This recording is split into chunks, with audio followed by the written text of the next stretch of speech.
দর্শক বন্ধু, আপনারা দেখতে পাচ্ছেন হাঁস, মুরগি, সিলিন্ডার সহ মুরগি, মোরগ বিভিন্ন পশু প্রাণী আছে। ওরা কিন্তু সব এখন খাবে খামারে। আরো ছোট খামার বলতে পারেন, পশুপালনে আপনারা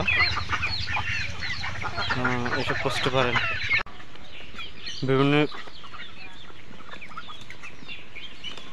পশু আছে এখানে,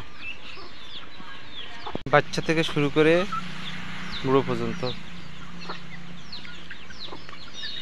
সিলিং হাঁস আছে, মুরগি আছে, মোরগ আছে, পাতি হাঁস আছে, বিভিন্ন ধরনের আছে।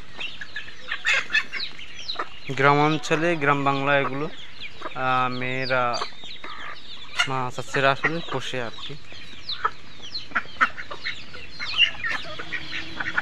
একটু দেখাচ্ছে।